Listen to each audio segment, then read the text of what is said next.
தினமும் ஒரு அதிகாரமாவது வாசித்துவிட வேண்டும் என்று ஒவ்வொரு புத்தாண்டிலும் தீர்மானம் எடுத்து தோற்கும் பல்லாயிரக்கணக்கான ஆன்மாக்களில் நானும் ஒருத்தி. வீட்டுக்கு ஒரு விவிலியம், நாளுக்கு ஒரு அதிகாரம் என்ற இந்த தொடர் மூலமாக இறை வார்த்தை வாசிப்பதற்கு நானும், இறை வார்த்தையை கேட்பதற்கு நீங்களும் என சேர்ந்து முயல்வோம். ஆண்டவர் நம்மை வழிநடத்துவாராக. இதே எங்கள் யூடியூப் சேனலில் A Chapter a Day தொடர் மூலமாக ஆங்கிலத்தில் விவிலிய வாசிப்பு ஒளிபரப்பப்படுகிறது. இம்முயற்சி பள்ளி கல்லூரிகளில் ஆங்கில வழி பயிலும் நம் குழந்தைகளுக்காக. விருப்பமுள்ளவர்கள் பயன்படுத்திக் கொள்ளுங்கள். தமிழ் மற்றும் ஆங்கிலத்தில் விவிலிய வாசிப்பை கேட்க லூர்து மஹல் என்ற எங்கள் ஸ்பாட்டிஃபை சேனலை பின்தொடருங்கள். மத்தேயு நற்செய்தி அதிகாரம் 6. அறச்செயல்கள். மக்கள் பார்க்க வேண்டும் என்று அவர்களுக்கு முன் உங்கள் அறச்செயல்களை செய்யாதீர்கள். இதை குறித்து நீங்கள் எச்சரிக்கையாய் இருங்கள். இல்லையென்றால் உங்கள் விண்ணக தந்தையிடமிருந்து உங்களுக்கு கைமாறு கிடைக்காது. தர்மம் செய்தல். நீங்கள் தர்மம் செய்யும் போது உங்களை பற்றி தம்பட்டம் அடிக்காதீர்கள். வெளிவேடக்காரர் மக்கள் புகழ வேண்டும் என்று தொழுகை கூடங்களிலும் சந்துகளிலும் நின்று அவ்வாறு செய்வர். அவர்கள் தங்களுக்குரிய கைமாறு பெற்றுவிட்டார்கள் என உறுதியாக உங்களுக்கு சொல்லுகிறேன். நீங்கள் தர்மம் செய்யும் போது உங்கள் வழக்கை செய்வது இடக்கைக்கு தெரியாதிருக்கட்டும். அப்பொழுது நீங்கள் செய்யும் தர்மம் மறைவாயிருக்கும். மறைவாய் உள்ளதை காணும் உங்கள் தந்தையும் உங்களுக்கு கைமாறு அளிப்பார். இறைவேண்டல். நீங்கள் இறைவனிடம் வேண்டும் பொழுது வெளிவேடக்காரரை போல் இருக்க வேண்டாம். அவர்கள் தொழுகை கூடங்களிலும் வீதியோரங்களிலும் நின்று கொண்டு மக்கள் பார்க்க வேண்டுமென இறைவேண்டல் செய்ய விரும்புகிறார்கள். அவர்கள் தங்களுக்குரிய கைமாறு பெற்றுவிட்டார்கள் என உறுதியாக உங்களுக்கு சொல்லுகிறேன்.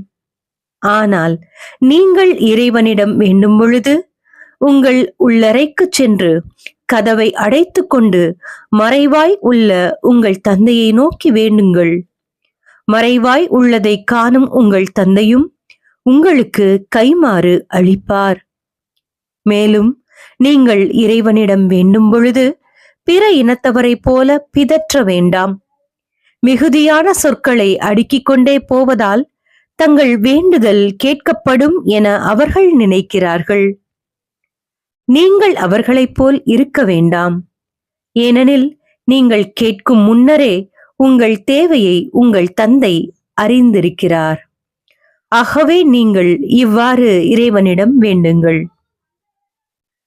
விண்ணுலகில் இருக்கிற எங்கள் தந்தையே, உமது பெயர் தூயதென போற்ற பெறுக. உமது ஆட்சி வருக. உமது திருவுளம் விண்ணுலகில் நிறைவேறுவது போல மண்ணுலகிலும் நிறைவேறுக. இன்று தேவையான உணவை எங்களுக்கு தாரும்.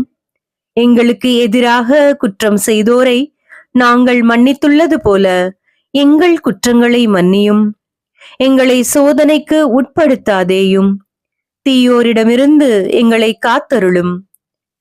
மற்ற மனிதர்கள் செய்யும் குற்றங்களை நீங்கள் மன்னிப்பீர்களானால் உங்கள் விண்ணகத் தந்தையும் உங்களை மன்னிப்பார். மற்ற மனிதர்களை நீங்கள் மன்னிக்காவிடில் உங்கள் தந்தையும் உங்கள் குற்றங்களை மன்னிக்க மாட்டார். நோன்பு இருத்தல். மேலும் நீங்கள் நோன்பு இருக்கும்போது வெளிவேடக்காரரை போல முகவாட்டமாய் இருக்க வேண்டாம். தாங்கள் நோன்பு இருப்பதை மக்கள் பார்க்க வேண்டுமென்றே அவர்கள் தங்கள் முகங்களை விகாரப்படுத்திக் கொள்கிறார்கள். அவர்கள் தங்களுக்குரிய கைமாறு பெற்று விட்டார்கள் என உறுதியாக உங்களுக்கு சொல்லுகிறேன். நீங்கள் நோன்பு இருக்கும்போது உங்கள் தலையில் எண்ணெய் தேய்த்து முகத்தை கழுவுங்கள். அப்பொழுது நீங்கள் நோன்பு இருப்பது மனிதருக்கு தெரியாது, மாறாக மறைவாய் இருக்கிற உங்கள் தந்தைக்கு மட்டும் தெரியும். மறைவாய் உள்ளதை காணும் உங்கள் தந்தையும் உங்களுக்கு ஏற்ற கைமாறு அளிப்பார். உண்மையான செல்வம். மண்ணுலகில் உங்களுக்கு என்ன செல்வத்தை சேமித்து வைக்க வேண்டாம். இங்கே பூச்சியும் துருவும் அழித்துவிடும், திருடரும் அதை கண்ணமிட்டு திருடுவர். ஆனால் விண்ணுலகில் உங்கள் செல்வத்தை சேமித்து வையுங்கள். அங்கே பூச்சியோ துருவோ அழிப்பதில்லை, திருடரும் கன்னமிட்டு திருடுவதில்லை. உங்கள் செல்வம் எங்கு உள்ளதோ அங்கே உங்கள் உள்ளமும் இருக்கும். உடலுக்கு விளக்கு. கண்தான் உடலுக்கு விளக்கு. கண் நலமாயிருந்தால் உங்கள் உடல் முழுவதும் ஒளி பெற்று இருக்கும். அது கெட்டுப்போனால் உங்கள் உடல் முழுவதும் இருளாயிருக்கும். ஆக உங்களுக்கு ஒளி தர வேண்டியது இருளாயிருந்தால் இருள் எப்படி இருக்கும்? கடவுளா, செல்வமா? எவரும் இரு தலைவர்களுக்கு பணிவிடை செய்ய முடியாது. ஏனெனில் ஒருவரை வெறுத்து மற்றவரிடம் அவர் அன்பு கொள்வார், அல்லது ஒருவரை சார்ந்து கொண்டு மற்றவரை புறக்கணிப்பார். நீங்கள் கடவுளுக்கும் செல்வத்துக்கும் பணிவிடை செய்ய முடியாது. கவலை வேண்டாம்.